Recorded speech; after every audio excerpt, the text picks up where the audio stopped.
Okay, it is day one and it is officially happening. I am walking toward the theater where we're going to have our auditions today for Happy Birthday McKenna. Day one of auditions. Let's see how this goes. Hey, I'm Heather Tyler. Hi, I'm Carl T. Wright. Hi, I'm Saratoga Ballantyne. And you're entering a world gone good. A world gone good. A world gone good. Well, hello, my name is Steve, and we are back, shining the light and finding the light in the darkness to prove to you, yes, you, there is still good out there in this world gone good. Have you missed me? Have you missed us? We've missed you. And now we're back spreading the good. Here we are. Welcome to World Gone Good. Okay, so before we took our break, you heard me talking nonstop, ad nauseum, over and over and over about my first new stupid play in 19 years called Happy Birthday McKenna. We ran every weekend in March, and it was an amazing experience. It was so good, so amazing that I've decided to share it with you here on the pod. While we were doing auditions, while we were doing rehearsals, while we had shows up, I recorded and I made interviews with the cast and people involved, and I've been going through, slogging my way through it all to put these new episodes together for you. So buckle up.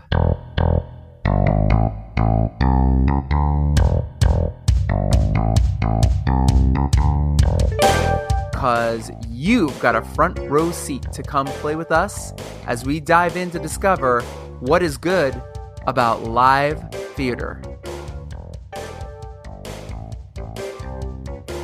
There's nothing like live theater. It's not going into a movie theater and sitting and looking at a screen. It is an interaction, whether intentional or not. It's a shared energy with an audience, and there is nothing like it. And I'm going to get emotional, as you like to say, because it's that important to me. It is a rare gift. Like, there's very few things where your job is to connect with people. That's what your job is. I mean, you may connect with people in your job when you're off work, but this is what we're here to do. Well, now I have the direct, comparison while we were doing this play, because I had the good fortune to be cast in a film that we were shooting during the week and even on Saturdays. And then I was going to the theater and doing the play. And I said this to a girlfriend of mine. I said, I absolutely loved working on the film, but when I got to the theater and I got into the start of the play, I loved that we had a beginning and a middle and an end, and my character went from one place to another. When you do a film, it's all chopped up and it's all cut up and you get to say a few things, but it never feels to me, and I've done a lot of movies and I've done a lot of television, that you're doing a full thing. And this is very satisfying about theater.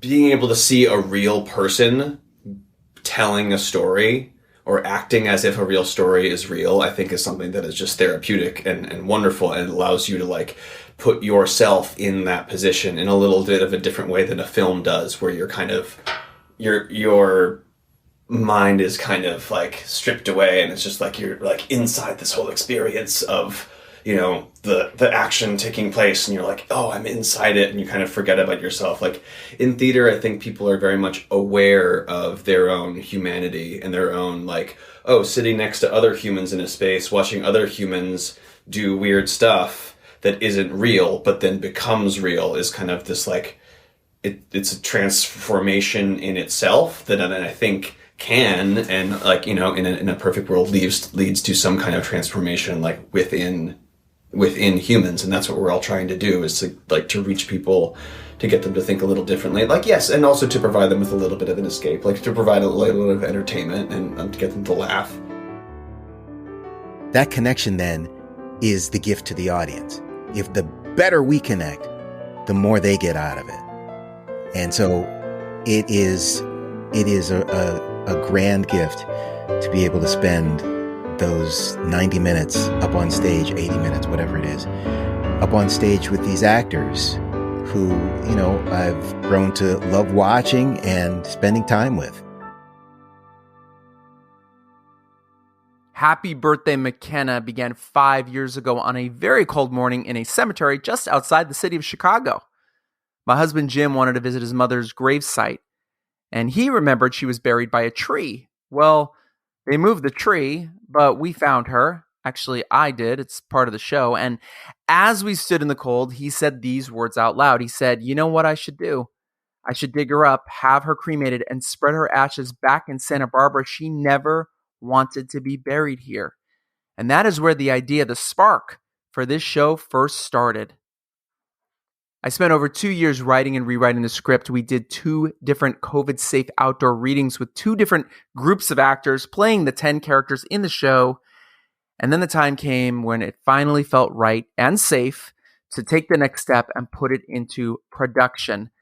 The last show I co-wrote and directed was in 2004, so I was a little nervous, I was a little rusty, but I trusted the script was strong enough to pull me through, and I also trusted that with the right actors, we could do anything. It was quite a journey to get opening night up and going, as 4 of the cast had to be replaced for various reasons. Again, trust the process, everybody, because it all worked out better than I could have hoped for. Heather L. Tyler auditioned for 1 part, understudied 2 parts, and wound up playing our lead, a completely other part, oldest sister character, Carolyn. Before we get our good on with Heather, here is a moment I recorded on closing night. It's actually from the very opening of the show with Carolyn and Ray, played by Michael Dempsey, in action. The easiest way to get through today is just to see who arrives and who doesn't, and just not bring anything up. My house, and I'm not allowed to bring anything up. What am I supposed to say when one or both walk in there? Say hello. Stick with hello. Hello. Hello. No matter who comes through that door, I'm just going to repeat. Hello. Good. Perfect. Just keep saying hello over and over. And if anyone asks, I'll tell them you're having a stroke. If Deb shows up alone, we can assume that her and Mike... No. We cannot assume anything. Remember what happened last time we assumed? In my defense, she looked pregnant. You look pregnant. That's just the way I stand. Heather Tyler, you're one of my favorite people. I say that to everybody. No, you are one of my favorite people. I know you. I know you do. You see me. You see me in action, how I play everybody. I see you. Uh-huh. I love it. So how did we meet? Tell everybody how we met. Well, we met the day of the audition for the show Happy Birthday McKenna in the backstage space at the Hudson Theater. And that was this last November, 2022? Yeah, I think it was early December, I think even. Early December, yeah, because it was right before I left town for the holidays. And we hadn't met, but I knew Victoria Hoffman, the casting director, and she brought me in for your show. And I don't know if I've ever told you the story. Here's what I remember. I talked to her a bit in the lobby before coming in, and then I go in, and she introduces Kathleen, the producer, you, the director. Of course, I know her. And then Michael Dempsey was there, but all I heard was the name Ray. And this is Michael Dempsey playing Ray. And then everyone's like, oh, yeah, he's playing Ray. It's Ray this, Ray that. And I'm thinking, who the hell is Ray? Like, why do I care about Ray being here? I was so confused. And then we start the scene, and he's reading with me. But before we start, you go, do you have any questions? And I remember I was a little bit confused as to why he was reading with me on stage. So then I was thinking, maybe they want me to do something different than what I think I should be doing. So I asked, do you want me to play this out? Because this is theater. So, or because he's here, and you kind of looked at me with this quizzical look, like, I think that's the stupidest question I've heard in my life. And you took a pause, and then you went, just play it straight to him. And I was like, okay, cool. This is okay. They want me to do, I'll just try it. Because what I was doing was auditioning for the role of the younger sister, Deb. Right. And it was the bit where she's talking to the entire room full of family members and kind of exploding on them. So in my mind, there were multiple places to play it to, but I was like, okay, they want him to take it all. So I'll just give it all to whoever the hell Ray is. So we start the scene and he says something first. And then I say, and I look at him and I was like, oh, we have very different sides here. That's when we realized that he was there to read the scene with Carolyn, who I was not auditioning for. So that's what I remember about the first time I met you. I left there going, oh my God, that director thinks I am the stupidest actor he has ever met. No, that's my fault. I'm the stupidest director because we were going through so many people, and there were people we brought in for Carolyn and people we brought in for Deb, and some we did, hey, will you do both, et cetera, et cetera. But we knew we were bringing you in for Deb. But in my mind, we had done so many Carolyns in a row. And so I was just like, oh, shit, we're doing a part of Carolyn. Oh, fuck, this is the wrong. Wait, what is she reading? Wait, what's happening? Well, that's a lovely, awkward way to say hello. Yeah, that's nice. It's funny in retrospect. In the moment, it was one of those audition horror feelings. But hey, look at how it turned out. Look at how it turned out. And it turned out, didn't it? It did. It did. There was some twist to the turnout. I mean, anyone listening to this needs to know that, I'll just put it this way. There was another actress that was hired to play the part of Carolyn. And Heather here was full on rehearsing and understudying the part of Carolyn, but she was going to play the part of Deb for one weekend. And so she was all like focused on that. And then when we let this other actress go, I called up Heather and I was like, so funny situation. And I fully told you, you can say no. You can say, I like Deb. I want to stay in my Deb zone. What did you feel like when I called you up? What was your initial, like when I called you and said, some news, were you like, oh shit? Or like, did you have any inkling that anything was going to happen? Or when you first called, I was like, oh my God, I thought I was just going crazy experiencing what I was witnessing, but then come to find out it wasn't just me. That was the reality. So I felt validated. And then at the same time, my heart was sinking because as I'm sure yours was too, you never want someone to fail. You never want something, especially as an artist, you want to see your fellow creatives thrive and succeed. Sure. So it was heartbreaking. It really was. And then once it was like, hey, you can choose.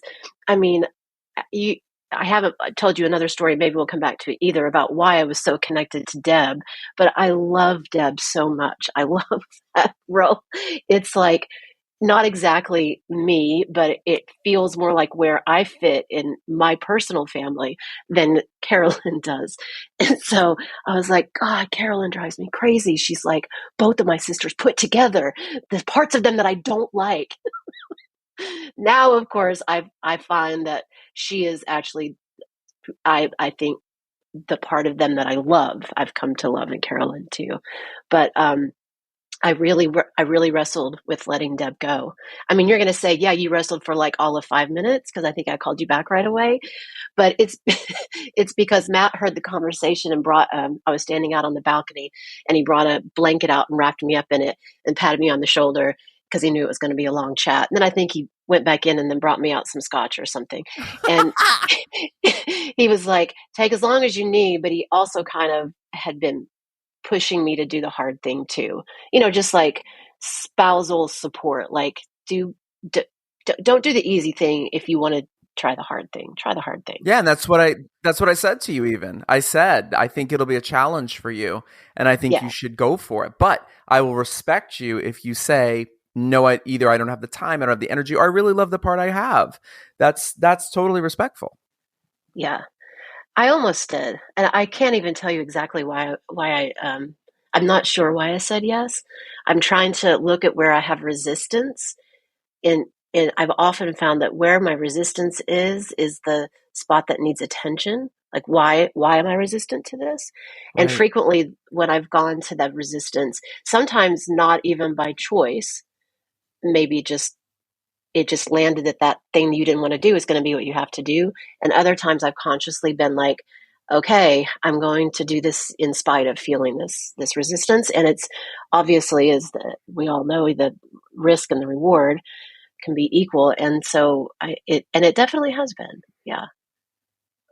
I miss Deb, but I am she's right here. happy She's right here. I know, but I'm happy. And you know what else helped is that I was like, I'm struggling. I'm trying to find Carolyn, and I just don't know yet. And, we were a little bit further into the process than I would have been if I'd started thinking in her shoes.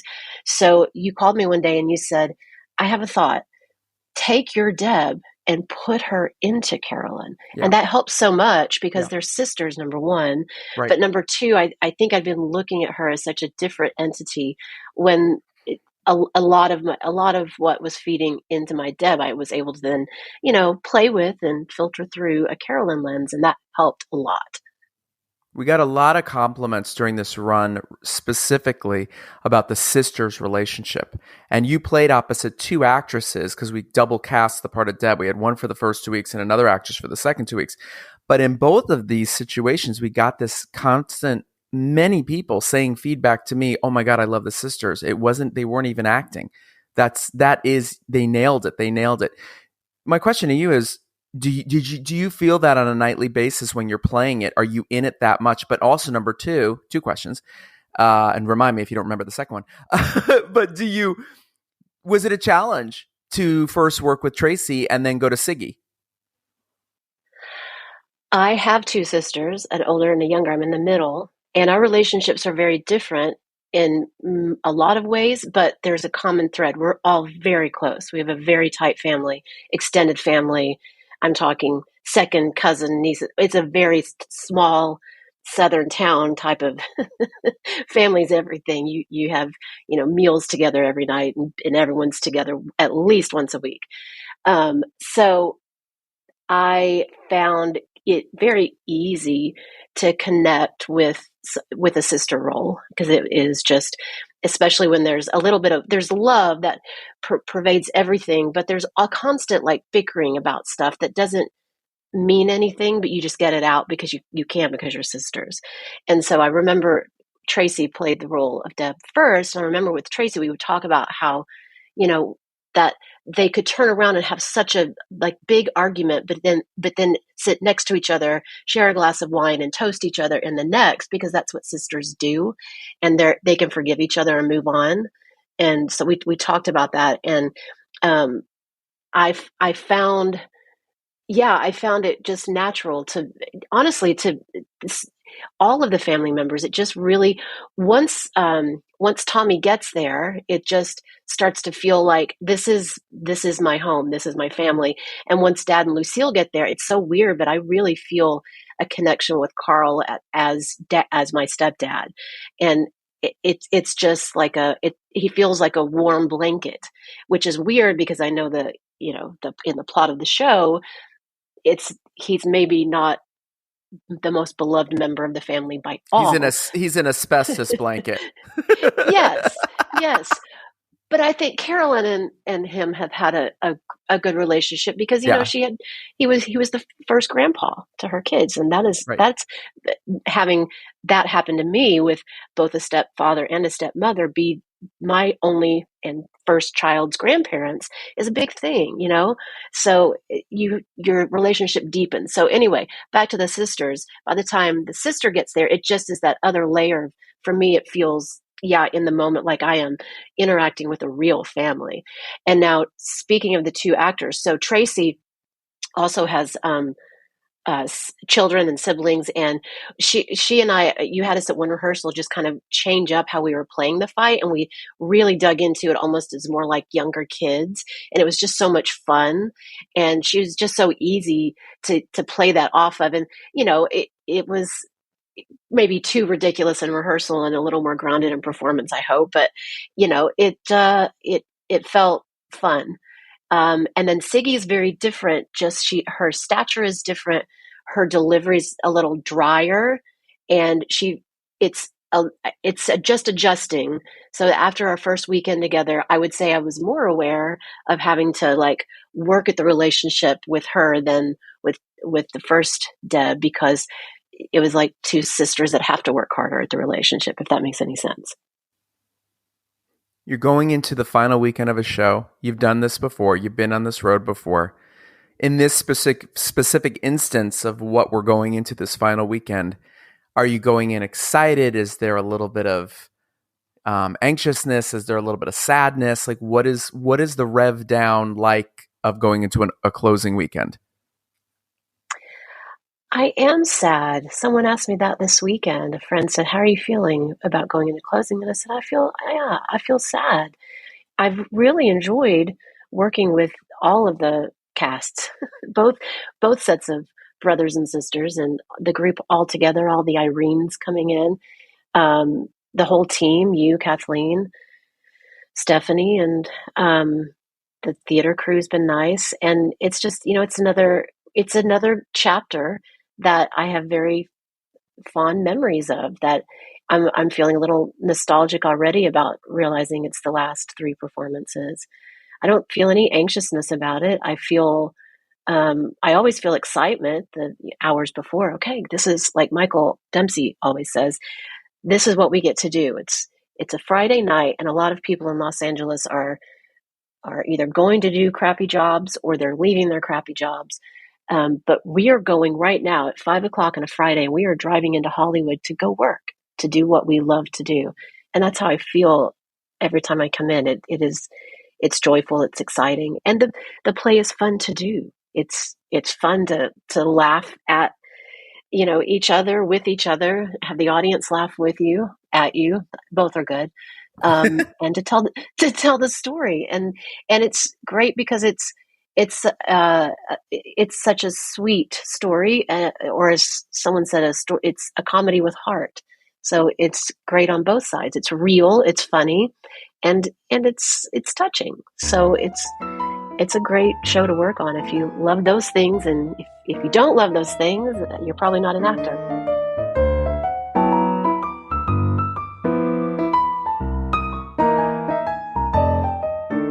Dylan Whitrock was one of two actors sharing the role of Tommy, our lead guy and antagonist. Ben Holtzmuller played the part for the first 2 weekends. He also gave us a free couch. Thank you, Ben. Then Dylan took over for the final two. We spent some time talking together backstage about his good experience. I am literally backstage at the Hudson with Dylan Whitrock. Whitrock? Whitrock. Whitrock. Right, it's not really an interview. It's just me and you. Hello. When you walked in here on December, 10th or 11th? Mm-hmm. And now it's the last closing night. What's the arc? What's the feeling? What's going on? Wow. I mean, it's been an interesting ride, I have to say, I very rarely have walked into an audition and felt as connected to a character as I did with Tommy.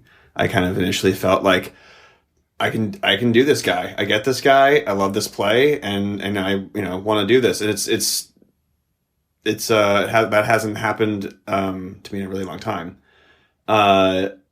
And so then, getting the chance to bring it to life has been so fun. I mean, as is usually the case with, unfortunately, a lot of these short runs, I feel like I'm just kind of getting to know him, and really, the experience is really starting to deepen just now. It's been a little bit of a rocky road. It hasn't been an easy, process, but I think that's just, that's more of the my external life and everyone else's external lives, and getting 10 actors together in Los Angeles in modern days it's difficult, but the energy of the cast together through this has been so positive and wonderful, even as it's changed and ebbed and flowed. But I feel like it found such a wonderful family life that really feels true and organic, and so it feels really good. I mean, I'm sad that it's over. I'm really, really sad that it's over.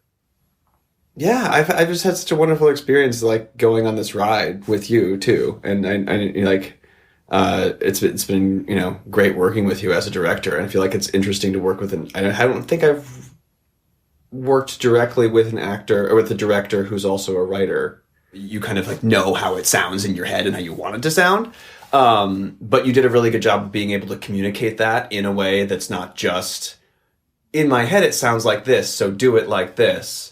And being open to trying new things and giving everyone, including myself, like space to grow and to experiment a little bit.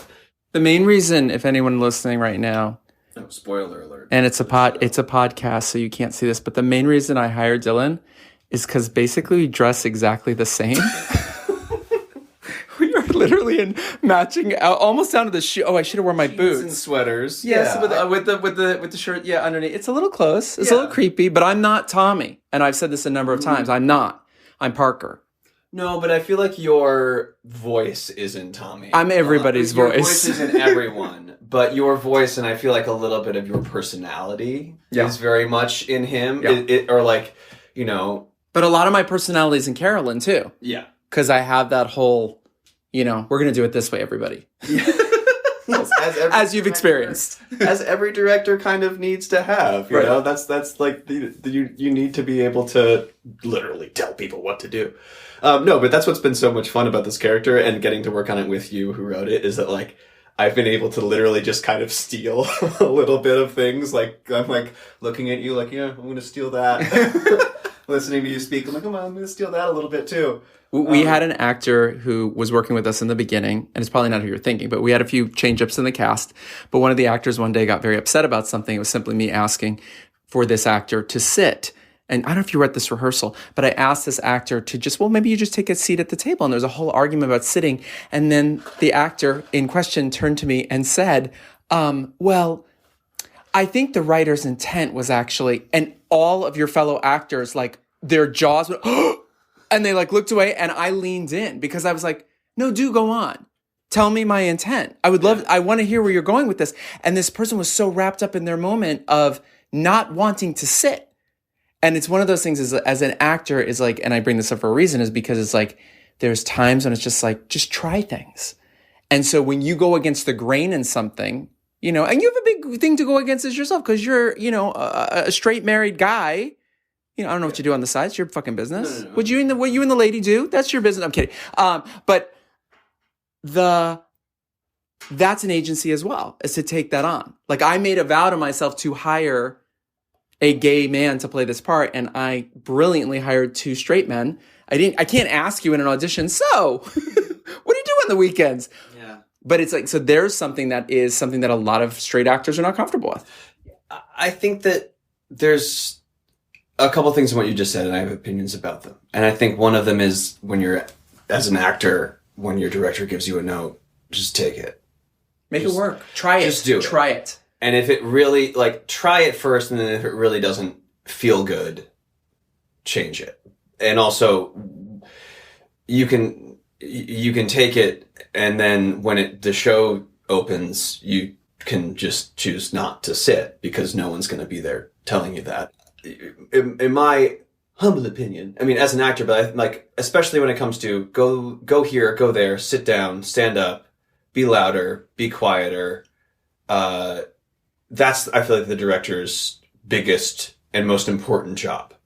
I mean, you said that you weren't a blocking director, but then I noticed there were lots of times where you were blocking the show. I mean, you can't not. And that's what you need someone on the outside going, I think it's better if you sit. I think it's better if you go over there. And those seem like such simple little things, but that that's choreographing 10 actors moving around on the stage and making it look real and natural. There's an art to that. There's a real very, very difficult. There's art and finesse, and it's difficult. And so I feel like when someone, who is your director says, sit down, there's a reason they're saying that. And there's also a time to defend yourself as an actor. I mean, for me, coming into the role playing a gay person I don't, I personally, I don't know if I'm going to ruffle feathers, but I don't know if it matters. I don't know if Tommy's sexuality in this play is, what is wonderful is that it just, it's just accepted. And if it were a different play about his maybe struggle with sexuality, or other people's struggles to accept his sexuality, I could see where casting a straight man would be a bigger issue, right? Because you want somebody who is more likely can be closer to that, and who can say to a broader audience, I'm closer to this, I understand where this character is coming from, and we should raise awareness because of this. And for me, I'm like, well, I've spent my entire life in the theater and around people of all different sexual persuasions. I don't really give a shit. And I don't think other people should give that much of a shit. I don't think anybody should care that much or spend their time and energy focusing on, who people are attracted to. It was very easy to work with Colbert and find a natural attraction to him and find that relationship. I mean, the relationships, I think, are the most important part. And if you have someone who can portray what it's like to honestly love someone, I mean, like, you're stepping into someone else's skin. You should be able to kind of see through their eyes and find the people that they are attracted to. Like, that's part of the joy of getting to be an actor, is that you get to see, what it's like from a different person's perspective. I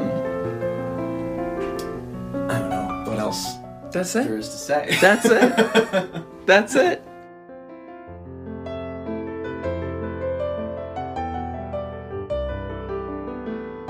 So like everything else in the world of theater was greatly affected by COVID, so much so that it literally shut Broadway down, remember? And then you get a play like Happy Birthday McKenna, where we have 10 actors on stage at the same time, unmasked, and up to 99 audience members in the audience looking and watching and laughing. And how do you not worry about COVID? Well, you ride the wave, and you do it very, very carefully. The lockdown happens, COVID happens, and theater shifts, right? And we couldn't do what we wanted to do, right? For a very long time, because we couldn't be all together. But now we can be together. And what is it like coming out of that cocoon and being back in front of a live audience, even though they're wearing masks? I've said this in the show before. We make you wear masks at our show. I've had one person get in my face screaming at me about she wasn't going to wear a mask. And my response, this was in the cafe outside before you go into the theater. My response was, well, then you don't get to see the show. And her friends started laughing, and her friend's like, she'll wear it. She'll wear it. She walked in and took it immediately off. But 99.9% of people of our audience comes and puts the mask on. Y'all have been so great. You've listened to me. I begged you, please, during the week when we're not together, please be safe. What's it like to come into a post-COVID and still COVID world and bring to life in a live situation? What does all that feel like? Last year at the Amundsen, the Lehman trilogy was there from its Broadway run, and it's this 3-person show with these preeminent British actors, and then at the very end, there's a tiny section of an ensemble that comes on, and we basically do nothing but stand there. But it was a hard, long process to get that gig. And that is the first thing that brought me out of my cocoon in 2 years. Like I said no to commercial shoots. I said no to other theater things because I had an unvaccinated child at home. So standing there in the wings, waiting for that red light to turn green for my entrance, I would cry every night because I could feel the audience. I could hear them. I could smell them. I could feel their intention coming towards the stage. And it just reminded me how important theater is. So after that experience, I started hitting every regional theater. And I don't just mean in the West Coast. I was sending tapes to New York. I got a call back for North Carolina for Still Magnolias. It didn't matter what it was. I told my reps, I want to do theater again. And I just started hitting it hard. And that's why I, talked to Victoria about your show, because I wanted to get back on stage. And now that it's actually happened, I learned how it could be a safe production if you do wear your mask, even when you're not at the theater, because it's your job to stay safe so the production can continue, so that you can perform, so that no one gets sick. So between masking and our weekly testing, I felt very safe. I just wanted to remind everybody else to do those things too, because I just no one gets sick so we can have this great run. I love the experience of being in it together. And that's why theater is important to me. You just don't get that unless you are there in the space together. And I'm so, so happy that even though COVID is still here, like my best friend missed opening night because she's a teacher. And the first freaking time that she took her mask off at school, 2 days later, she got COVID. So it's still here, but we can manage it. And I'm thankful that we can manage it and be safe and still do our shows. It has been, as we do this show week after week, it has been such a joy to spend an hour and a half on stage with 10 people I don't know, but feel like we are family. And every show is like finding a rhythm and finding the vibration that suits us all, because everybody's a little bit different, but we start off one place. And then by the time everybody's on stage, we're all vibing together.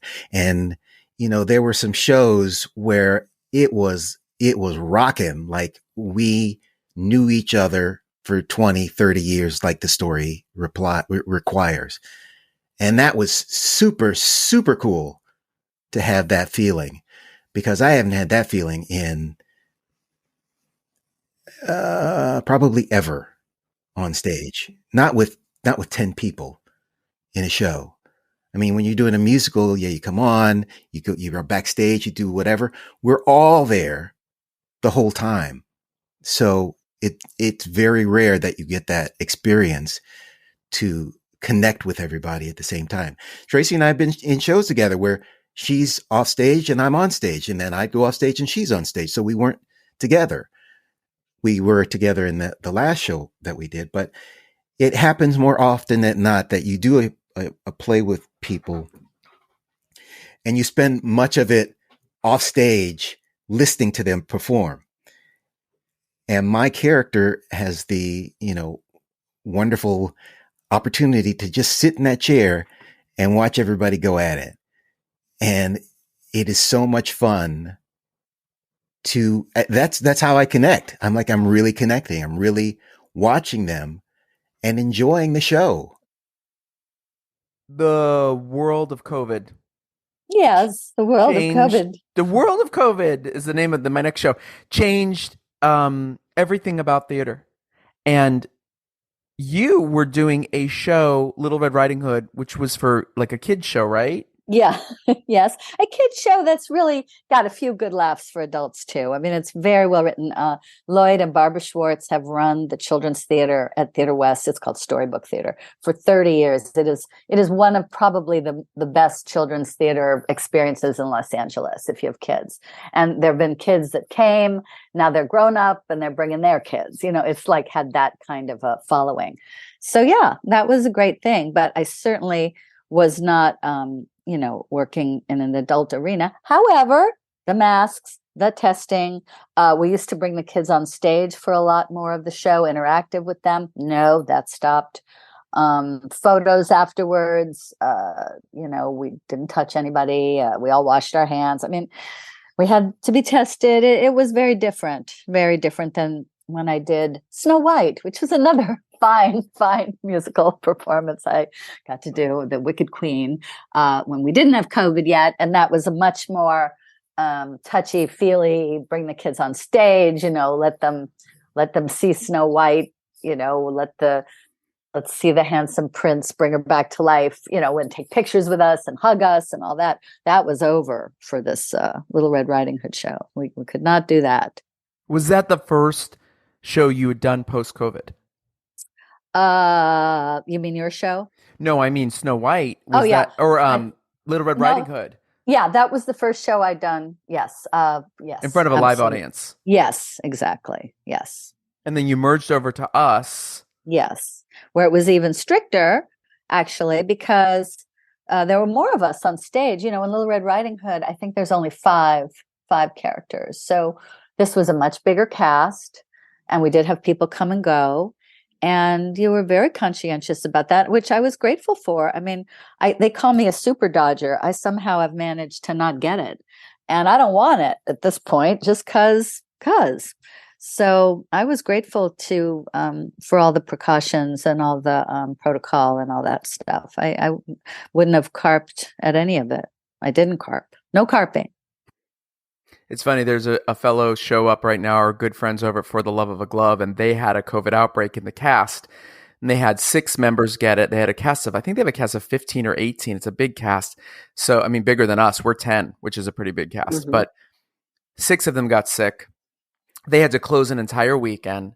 And as I am a producer too, and you're a producer, it's like, oh my God, now I got to deal with 300 plus people, rescheduling all them or refunding them. You're figuring that nightmare out.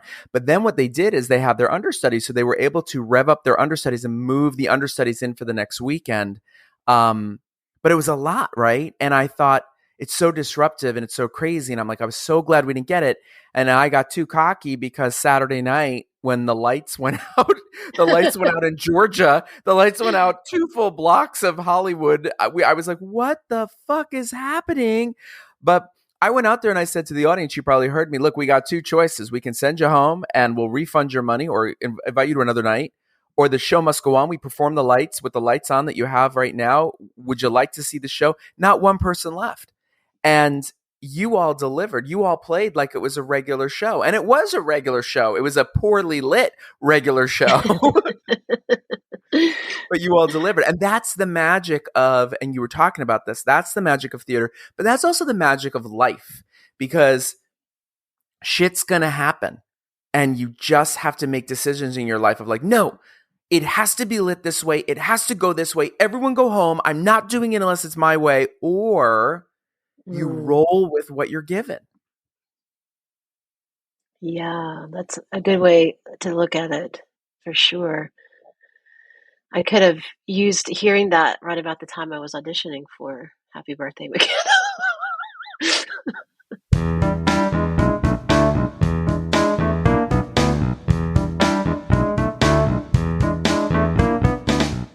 Our good journey into the world of plays and theater and McKenna's birthday party continues next week. Did I mention this was a 2-parter? It's a 2-parter, people. We're going to dive in deeper with Carl and Sarah and more next time.